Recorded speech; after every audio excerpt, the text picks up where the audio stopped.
Hello, welcome to the Customs House. I take it you are representing the ship's captain on the vessel that has arrived. Your ship's captain, your ship, as you know, is out at dock, out at anchor in the harbor. The ship will remain at anchor in the harbor until we can send out one of our inspectors. Our inspector will go out there, he will check the paperwork, he will check your ship's manifest, which is the listing of what your husband says is on his vessel, and we will check the crew list. If the paperwork looks good and there's no illness on board, then your ship will be allowed to come to one of the wharfs. If there is illness on board, your ship will have to remain at anchor until that everybody is healthy. Now, once it comes in, we don't necessarily trust we don't distrust, but we don't trust your captain.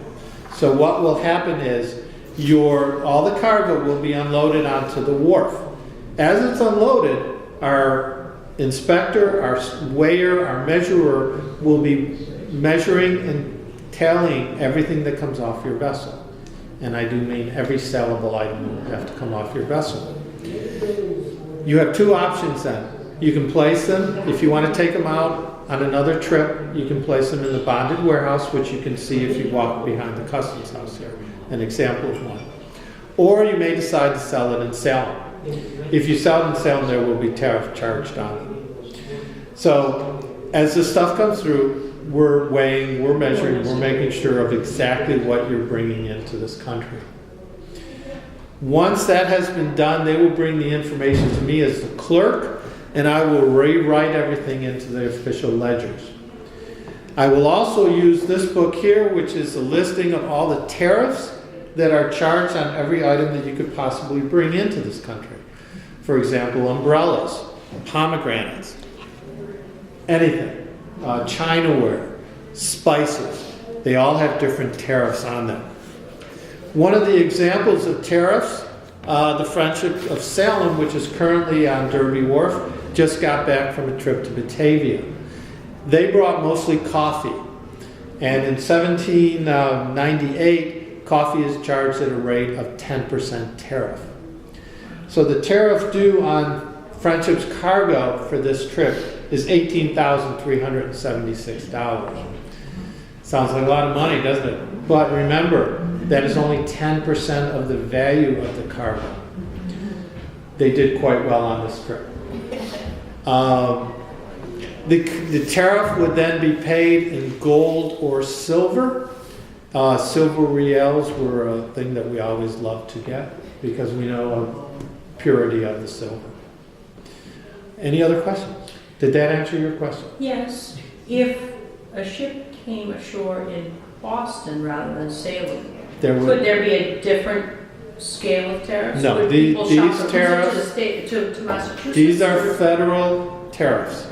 The Customs House is the way that the federal government, I think around late 1790s, or 17, anyways, this is the way the federal government had of getting income. There was no income tax at that time period. So this book is standardized to every port of entry. And every town along the coast, most of them had a customs service or were, like we would go to Beverly or we would go someplace. Did I hear you correct that if they had goods that they didn't wish to sell here, but they happened to be coming ashore here, all those goods were taken off the boat and the things they didn't plan to sell here were stored to be put back on the boat? Yes, they were stored in a bonded warehouse. And the reason for that is we don't want anything left on a vessel that the captain could then take off and sell without paying the tariffs. That way, everything that was on the vessel was inventoried, was kept track of, tariff was either paid or was placed in a bonded warehouse. Anything placed in the bonded warehouse could then, at a later date, he may decide to sell it because the market improved. He would pay the tariff then, or he could reload it onto his vessel and take it to another place. I'm not sure. You'd have to ask Marty, the ranger. Thank you. You're welcome. Another question. You mentioned about the people, they had to be healthy to get off the ship? Yes. What if they didn't? They just died on the ship? They stayed on the ship, and it was the ship's responsibility to take care of them. If they died, they died. And you mentioned about they counted how many people were on there, so there was like no slave trading or anything hopping on. There was no slave trading in Massachusetts because it was illegal at this time period. Sometimes people like women from Ireland would come in, passengers would come in, and they would be dealt with, their paperwork would be filed here at the customs house. Thank you. You're welcome.